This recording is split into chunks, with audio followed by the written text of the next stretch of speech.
Harbricate, expectations of many people. Halo Harbers, bareng saya Ogi Agate. Hari ini kita akan ngobrol tentang pengelolaan sampah. Dan kali ini kita sudah kedatangan ada dua narasumber, Ibu Nur dan juga Bu Widya. Saya panggilnya Mbak Widya aja deh, kayaknya lebih nyaman gitu ya. Halo, Assalamualaikum Bu Nur, Mbak Widya. Waalaikumsalam warahmatullahi Luar biasa sekali, wabarakatuh. Alhamdulillah ya. Mungkin mikrofonnya boleh dideketin dulu Mbak Widya, kayaknya kurang deket nih. Kurang suaranya. Ya, Oke. luar biasa sekali. Hari ini saya bisa berkesempatan ketemu bareng Bu Nur sama Mbak Widya juga untuk berdiskusi, ngobrol seputar pengelolaan sampah.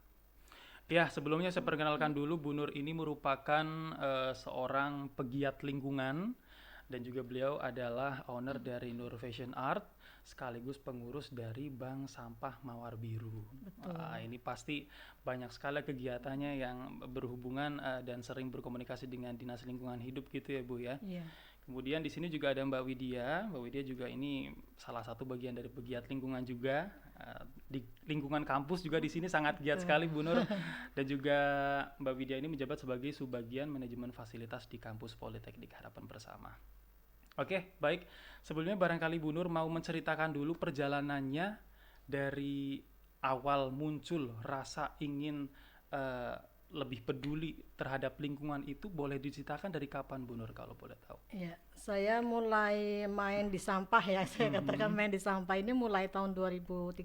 2013. Iya, awalnya memang karena prihatin aja sih ngelihat kondisi saat ini orang itu dengan enaknya membuang sampah sembarangan. Kemudian kalaupun misalnya mereka membuang sampah di tempatnya pun tidak terpilah. Jadi akhirnya semua sampah baik organik maupun anorganik itu masuknya semua ke TPA. Nah, kalau kita bayangkan dari satu rumah berapa kilo ya, minimal kan 0,6 kilo per rumah.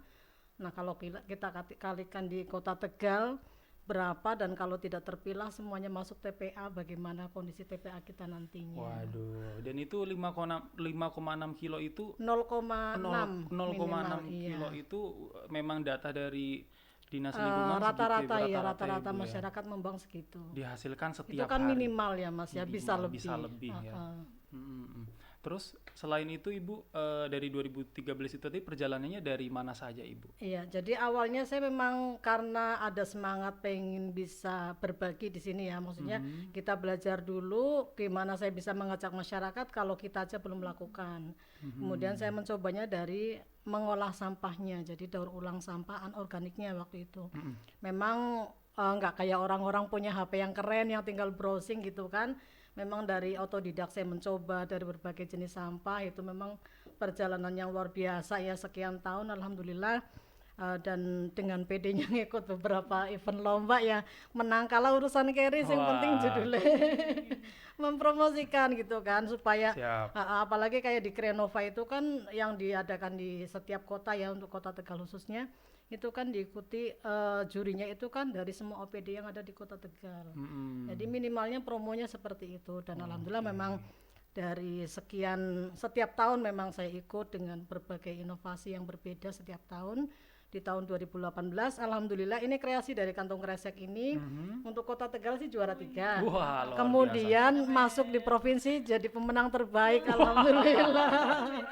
Gak Iya, main-main. mungkin Allah sedang memberikan jalan ke kita ya, bahwasannya sampah pun nggak kalah loh dengan produk-produk lain itu. Jadi untuk penyemangat teman-teman yang bergerak di lingkungan itu saya pikir itu jalan dari Allah ya, untuk semakin teman-teman yang bergerak di sini semangat. Jadi diberikan kemudahan untuk mengkampanyekan bahwa hal Iya, baik itu memang kadang-kadang masyarakat kan perlu butuh tahu. profil ya Mas ya. Iya, betul. Iya. Boleh. Tapi berarti memang bergeraknya awalnya itu memang dari sampah anorganik dulu ya Bu ya? Betul. Kalau untuk sampah organiknya sendiri, Bu Nur mulai dari kapan? Sebenarnya sih untuk pembiasaan udah dari diri sendiri ya, pilah sampah dari rumah, kemudian kita bikin komposternya saya taruh di dapur, dan memang tidak ada bau sama sekali Oh ya. untuk sampah dapur kita sendiri. Cuman kan untuk mengajak masyarakat kadang kan ya percaya nggak percaya, kemudian kadang-kadang juga muncul belatung dan sebagainya gitu. Nah, tapi memang sering sih saya share di Facebook dan sebagainya, tapi mulai benar-benar action diterapkan itu karena pandemi Mas. Kita nggak bisa ngapa-ngapain, harus di dalam rumah. Kalau sementara saya kalau sosialisasi harus mengumpulkan banyak orang. Saya juga orang jadul yang Kalau kerajinan itu kan kalau kita bikin online ya kan agak susah, memang harus ketemu. Akhirnya memang kita dibatasi langkahnya. Sementara dapur ya kudu ngebul ya Mas ya. Betul. Akhirnya saya nyoba dari organik ini ya, semuanya memang kalau kita ambil sisi positifnya, alhamdulillah banyak manfaat dari pandemi itu sendiri ya.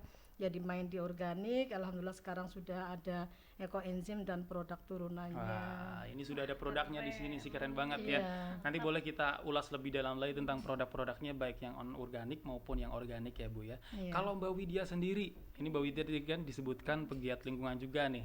Ini memang Mbak Widya luar biasa kalau aksinya di dalam kampus Poltek Harbor ini, Bu Iya, Nur.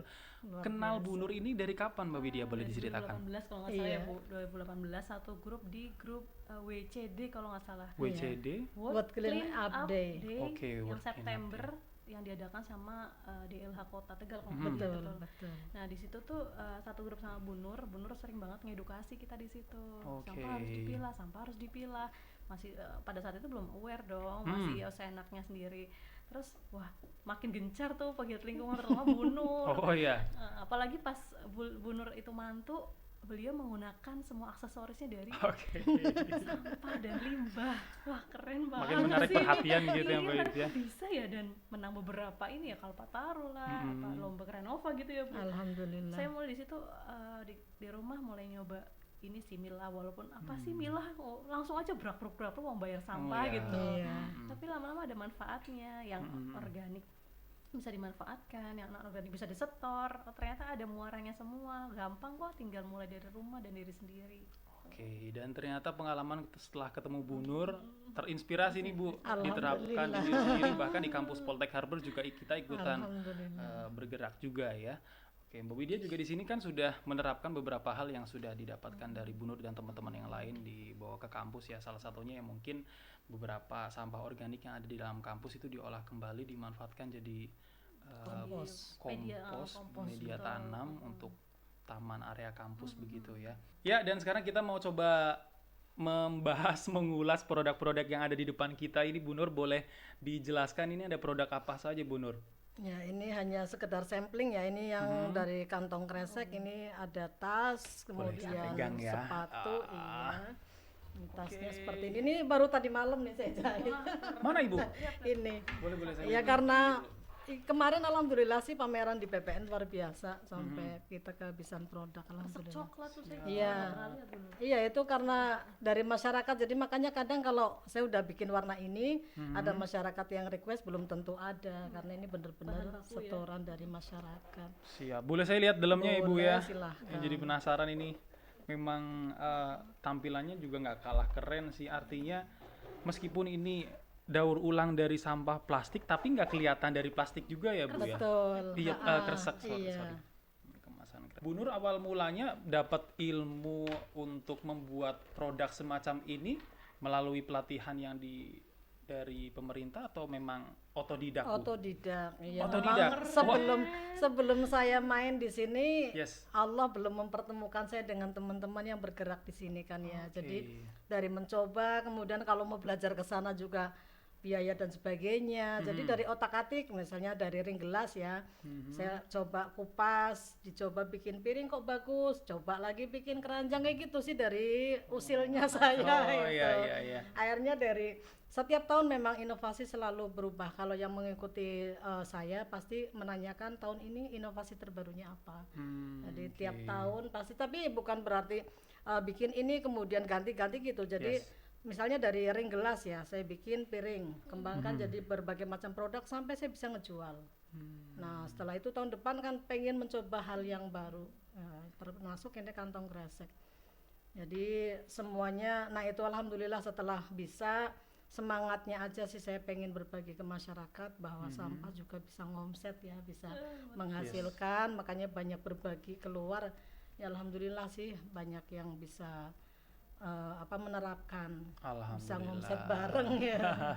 Oke, tadi juga di belakang layar kita sempat membahas bahwa Bu Nur pernah mengalami sampai dibilang orang gila segala macam di awal perjuangan. Itu ceritanya gimana Bu Nur? Iya, kebetulan dulu saya kan penjahit ya, saya dengan suami terima jasa ya, alhamdulillah juga customer lumayan. Cuma waktu itu memang kendalanya anak-anak sekarang kan direkrut untuk jadi tenaga kerja susah ya Mbak itu. Saya harus menjahit sendiri dengan suami, saya juga waktu itu punya balita, agak susah terus.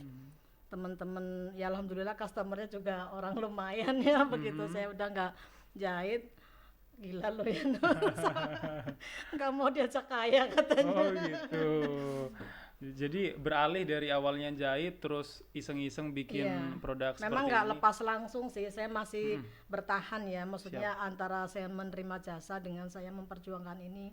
Mulai 2017 saya bener stop, saya nggak nerima jahitan karena akhirnya ada yang dikecewakan ya Mbak Wit. Oh, Ketika saya harus menyelesaikan jahitan, ternyata saya punya pekerjaan seperti ini. Oke. Apalagi jadi wanita panggilan.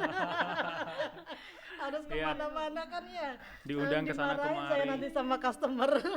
Nggak apa-apa Ibu, ini jauh lebih Iya. bermanfaat malah justru untuk mengedukasi Alhamdulillah. masyarakat ya. Jadi awal ilmunya itu untuk memproduksi produk ini awalnya memang sudah ada ilmu menjahit dulu Iya, ya Bu saya ya. basicnya menjahit. Dan bahkan produksi sendiri ya Bu untuk produk Iya, semacam ini ya. betul. Oke, kita beralih ke produk organik. Nah, di sini ada apa aja Ibu? Boleh dijelaskan? Ini saya bawanya sampelnya kalau POC ini memang teman-teman pegiat lingkungan juga ya ini Pak Surip. Kemudian ini dari ekoenzim. Kalau selama ini masyarakat alhamdulillah sih di Kota Tegal untuk ekoenzim gaungnya udah bagus. Oke, bagus ya Bu. Tapi kan harus naik lagi nih. Saya coba bikin sabun cair dan sabun ininya padatnya. Jadi bener-bener aman buat emak-emak no di kantongnya. Nggak usah Siap. mengurangi pengeluaran, dan yang jelas ini produknya lebih ramah lingkungan. Lebih ramah lingkungan Bahannya ya apa Bu. aja nih Bu biasanya kalau ekoenzim? Kalau ekoenzimnya sendiri ini kan fermentasi antara kulit buah, gula Jawa atau molase dan air ya. Prosesnya fermentasi selama 3 bulan. 3 bulan. Ya, memang ada kriteria buahnya, airnya, gulanya, wadahnya ada semua. Itu harus dipahami benar. Jadi supaya kita dapat hasil yang bagus. Karena kalau ada kesalahan sedikit aja, misalnya kita pakai botol nih. Di bulan pertama itu kandungannya gas. Oh, Nah, iya. kalau kita nggak kontrol bisa meledak. Tadi iya. pagi rame di grup. Oh, Teman-teman pakai galon di mineral meledak keluar semua. Itu. Jadi memang harus dipahami. Kemudian dari segi manfaatnya ini kan bisa untuk memperbaiki struktur air, udara dan tanah. Oke. Nah, jadi untuk kesehatan juga bisa, yang penting bagian luar. Makanya kita pastikan kulit buahnya, semua alat yang kita gunakan steril, bersih. Nah, dari situ produk murninya aja manfaatnya udah luar biasa ya. Misalnya untuk luka itu kita spray langsung, alhamdulillah lebih cepat sembuh.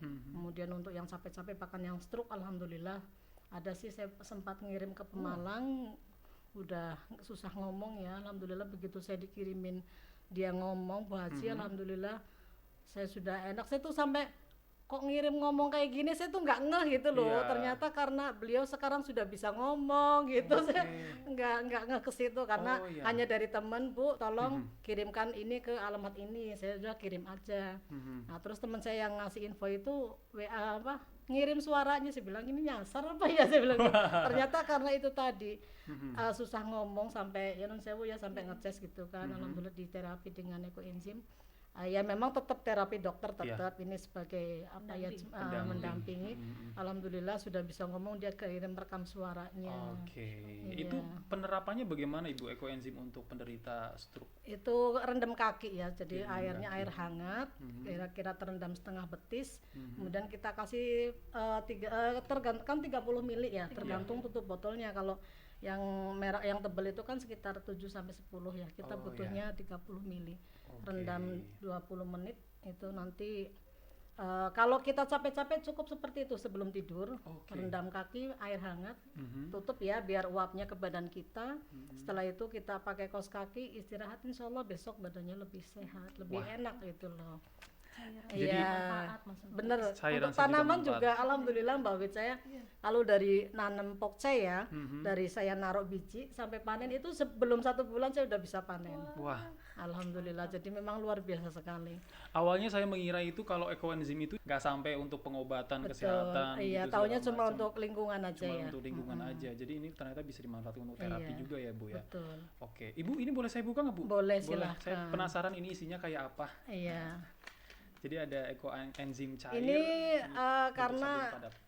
usilnya saya kali ya Mbak, Kreatifnya, Bu. kalau kalau nyoba terus di share ke teman-teman, kok teman-teman penasaran ya. Ini Boleh. awal saya bikin pakai cetakan Cetakan kue, terus sekarang saya pakai cetakan kotak, jadi biar kayak sabun beneran ya Mbak itu. Wah, baunya Makanya juga wangi. Herboris. Iya, kalau karena itu pakai herboris. Kalau yang pakai yang murni nggak ada bau. Nah nanti aroma bisa sih kita tambah aromatiknya. Oke, ada aroma fragrance-nya ya, Bu, Iya, teman-teman. kalau secara fisik dipegang kayak rontok gitu ya Mas. Yes. Tapi kalau udah dipakai, kan apa nggak gampang rontok? Iya. Ah, Jadi kayak sabun padat pada umumnya ya, Bu ya. Betul. Siap. iya. Oke. Ini sabun cairnya juga lumayan. Sabun cair untuk badan, Bu, apa buat cuci piring? Untuk cuci piring, cuci pakaian. Nah nanti kan dari air yang kita tadi rendam pakaian nih, kita melestarikan airnya judulnya ya. Jadi Wah. setelah kita pakai sabunnya, bisa tuh airnya buat nyiram tanaman dan sebagainya. Karena ini kan produk ramah lingkungan. Nggak masuk got gitu ya, Bu. Iya. Iya, jadi nggak langsung terbuang gitu loh. Ini kan upaya kita melestarikan air. Yes, atau kalau enggak mungkin untuk saluran air cuci piringnya itu bisa dialirkan ke taman gitu ya, Bu. Betul, Jadi bisa jadi nggak langsung dibuang. Kadang kan selama ini kita hanya langsung buang. Jadi kalau nyuci memang butuh waktu karena apa? Habis itu langsung nyikat sumur, nyikat Iya. kamar mandi dari air itu. Sekalian. Betul. Ekonomis dong ya, Bu. Betul. Itu tadi gerakan melestarikan air.